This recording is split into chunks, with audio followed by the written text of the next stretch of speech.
ನಮಸ್ಕಾರ ಎಲ್ಲರಿಗೂ welcome back to my channel Sonu special.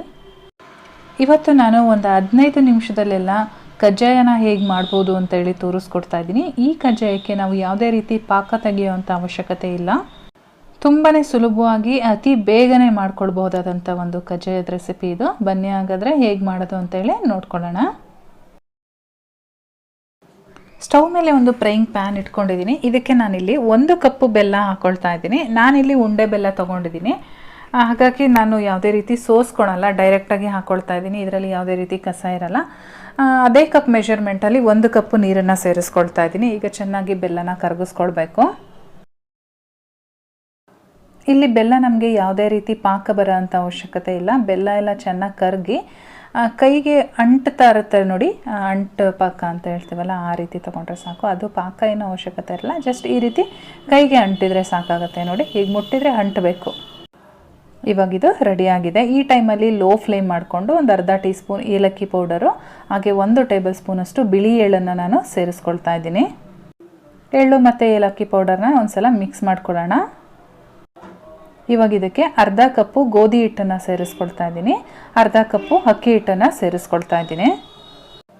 Low ಫ್ಲೇಮಲ್ಲೇ ಇದನ್ನು ಚೆನ್ನಾಗಿ ಮಿಕ್ಸ್ ಮಾಡ್ಕೊಳ್ಬೇಕು. ಯಾವುದೇ ರೀತಿ ಗಂಟಾಗೋದಿಲ್ಲ ಇದು. ನೀವು ಫಸ್ಟ್ ಟೈಮ್ ಮಾಡ್ತಾ ಇದ್ದೀರಾ ಅಂದ್ರೂ ಕೂಡ ಭಯ ಬೀಳಂಗಿಲ್ಲ, ಗಂಟಾಗೋದಿಲ್ಲ, ಮತ್ತು ಪಾಕ ತೆಗೆಯೋಂಥ ಅವಶ್ಯಕತೆ ಇಲ್ಲ. ಆರಾಮಾಗಿ ಮಾಡ್ಕೊಳ್ಬೋದು ತುಂಬ ಸುಲಭವಾಗಿ. ಈ ರೀತಿ ಚೆನ್ನಾಗಿ ಮಿಕ್ಸ್ ಮಾಡ್ಕೊಳ್ಬೇಕು.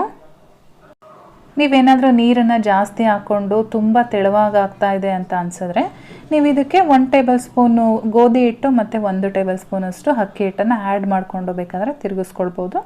ಅಥವಾ ಕನ್ಸಿಸ್ಟೆನ್ಸಿ ಕರೆಕ್ಟಾಗಿದೆ ಅಂತ ಅಂದರೆ ಮತ್ತೆ ಆ್ಯಡ್ ಮಾಡೋ ಅಂಥ ಅವಶ್ಯಕತೆ ಇಲ್ಲ. ಈ ರೀತಿ ತಿರುಗಿಸ್ತಾ ಒಂದು ಮುದ್ದೆ ಆಕಾರಕ್ಕೆ ಗಟ್ಟಿ ಆಗ್ತಾ ಬರುತ್ತೆ. ಇವಾಗ ನಾನಿಲ್ಲಿ ಚೆನ್ನಾಗಿ ಮಿಕ್ಸ್ ಮಾಡ್ಕೊಂಡಿದ್ದೀನಿ. ಈ ಟೈಮಲ್ಲಿ ನಾನು 1 ಟೇಬಲ್ ಸ್ಪೂನಷ್ಟು ತುಪ್ಪನ ಆ್ಯಡ್ ಮಾಡಿಕೊಂಡು ಮಿಕ್ಸ್ ಮಾಡ್ಕೊಳ್ತಾ ಇದ್ದೀನಿ. ತುಪ್ಪ ಹಾಕಿದ ಮೇಲೆ ತಳ ಬಿಡೋಕ್ಕೆ ಸ್ಟಾರ್ಟ್ ಆಗುತ್ತೆ. ಅಲ್ಲಿವರೆಗೂ ನಾವು ಮಿಕ್ಸ್ ಮಾಡ್ತಾ ಇರಬೇಕಾಗತ್ತೆ. ಈ ರೀತಿ ತಿರುಗಿಸ್ಕೊಳ್ತಾ ಇರಬೇಕು. ಇವಾಗ ನೋಡಿ ತಿರುಗಿಸ್ತಾ ತಳ ಬಿಡೋಕ್ಕೆ ಸ್ಟಾರ್ಟ್ ಆಗಿದೆ. ಇವಾಗ ಇದನ್ನು ನಾವು ತಣ್ಣಗಾಗಲಿಕ್ಕೆ ಸ್ಟವ್ ಸ್ವಿಚ್ ಆಫ್ ಮಾಡಿ ಒಂದು 10 ನಿಮಿಷ ಎತ್ತಿಟ್ಕೊಂಡಿರಬೇಕು. ಇವಾಗ ನೋಡಿ ನಾನು ಕಂಪ್ಲೀಟಾಗಿ ತಣ್ಣಗಾದ್ಮೇಲೆ ತೋರಿಸ್ತಾ ಇದ್ದೀನಿ. ಅಂದರೆ ನಮಗೆ ಕೈಗೆ ಮುಟ್ಟೋವಷ್ಟು ಬಿಸಿ ಇದ್ದರೆ ಸಾಕಾಗತ್ತೆ. ಇವಾಗ ನಮಗೆ ಉಂಡೆ ಮಾಡಲಿಕ್ಕೆ ಹದವಾಗಿ ರೆಡಿಯಾಗಿದೆ. ನಮಗೆ ಯಾವ ಸೈಜಲ್ಲಿ ಬೇಕೋ ಆ ಸೈಜಲ್ಲಿ ಈ ರೀತಿ ಉಂಡೆನ ಮಾಡಿಕೊಂಡು ಕಜ್ಜಾಯನ ಲಟ್ಟಿಸ್ಕೊಳ್ಬೇಕಾಗತ್ತೆ. ನಾನಿಲ್ಲಿ ಒಂದು ಬಟರ್ ಪೇಪರ್ನ ತೊಗೊಂಡಿದ್ದೀನಿ. ಬಟರ್ ಪೇಪರ್ ಮೇಲೆ ಸ್ವಲ್ಪ ಆಯಿಲ್ ಅಪ್ಲೈ ಮಾಡ್ಕೊಂಡಿದ್ದೀನಿ. ಬಟರ್ ಪೇಪರ್ ಇಲ್ಲ ಅಂತ ಅಂದರೆ ನೀವು ಯಾವುದಾದ್ರೂ ಒಂದು ಆಯಿಲ್ ಕವರು ಅಥವಾ ಹಾಲಿನ ಕವರಲ್ಲೋ ಯೂಸ್ ಮಾಡಿಕೊಂಡು ಈ ರೀತಿ ಕಜ್ಜಾಯನ ಲಟ್ಟಿಸ್ಕೊಳ್ಬೋದು.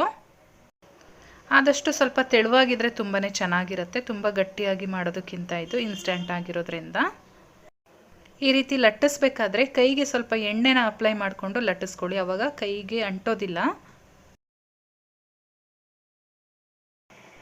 ಚೆನ್ನಾಗಿ ಕಾಯ್ದಿರೋ ಅಂಥ ಎಣ್ಣೆಗೆ ನಾವು ಲಟ್ಟಿಸ್ಕೊಂಡಿರ್ತಕ್ಕಂಥ ಕಜ್ಜಾಯನ ಹಾಕ್ಕೊಂಡು ಡೀಪ್ ಫ್ರೈ ಮಾಡ್ಕೊಳ್ಳೋಣ. ಯಾವುದೇ ಕಾರಣಕ್ಕೂ ಐ ಫ್ಲೇಮ್ ಮಾಡೋಕ್ಕೆ ಹೋಗಬೇಡಿ. ಆದಷ್ಟು ಲೋ ಫ್ಲೇಮಲ್ಲಿ ಇಟ್ಕೊಂಡೇ ನಾವು ಇದನ್ನು ಬೇಯಿಸ್ಕೊಳ್ಬೇಕು. ಬೇಯಿಸ್ಬೇಕಾದ್ರೆ ತುಂಬಾ ಸಾಫ್ಟಾಗಿರುತ್ತೆ, ಕಟ್ಟಾಗ ಅಂಥ ಚಾನ್ಸಸ್ ಇರುತ್ತೆ. ಹಾಗಾಗಿ 2 ಸ್ಪ್ಯಾಚುಲನ ಯೂಸ್ ಮಾಡಿಕೊಂಡು ನಾವಿಲ್ಲಿ ಉಲ್ಟಾ ತಿರುಗಿಸ್ಕೊಂಡು ಬೇಯಿಸ್ಕೊಳ್ಬೇಕಾಗತ್ತೆ. ಒಂದು ಸೈಡು ಒಂದು 30 ಸೆಕೆಂಡು ಬೇಯಿಸ್ಕೊಂಡ್ರೆ ಸಾಕಾಗತ್ತೆ. 2 ಸೈಡು ಸಹ ಈ ರೀತಿ ಬೇಯಿಸ್ಕೊಂಡಾದಮೇಲೆ ಇದು ಸ್ವಲ್ಪ ಎಣ್ಣೆನ ಹೀರ್ಕೊಂಡಿರುತ್ತೆ. ಹಾಗಾಗಿ ಸ್ಪ್ಯಾಚುಲ ಮೇಲೆ ಈ ರೀತಿ ಇಟ್ಕೊಂಡು ಎಣ್ಣೆನ ನೀಟಾಗಿ ಸ್ಕ್ವೀಸ್ ಮಾಡ್ಕೊಳ್ಬೇಕು. ಇದನ್ನು ಡೈರೆಕ್ಟಾಗಿ ತೆಗೆದು ನಾನು ಟಿಶ್ಯೂ ಪೇಪರ್ ಮೇಲೆ ಹಾಕ್ಕೊಳ್ತೀನಿ. ಅಲ್ಲಿ ಟಿಶ್ಯೂ ಪೇಪರು ಎಣ್ಣೆನ ಅಬ್ಸರ್ವ್ ಮಾಡ್ಕೊಳ್ಳುತ್ತೆ. ಅಗಲವಾದ ಕಡಾಯಾಗಿ ಅಥವಾ ಎಣ್ಣೆ ಸ್ವಲ್ಪ ಜಾಸ್ತಿ ತೊಗೊಂಡಿದ್ರೆ ನಾವು 2 ಕಜ್ಜಾಯ ಬೇಕಾದರೂ ಒಟ್ಟಿಗೆ ಬೇಯಿಸ್ಕೊಳ್ಬೋದು. ಇದೇ ರೀತಿಯಾಗಿ ಎಲ್ಲ ಕಜ್ಜಾಯನೂ ಕೂಡ ನಾವು ಬೇಯಿಸ್ಕೊಂಡು ಒಂದು ಟಿಶ್ಯೂ ಪೇಪರ್ ಮೇಲೆ ಹಾಕಿಟ್ಕೊಳ್ಳೋಣ.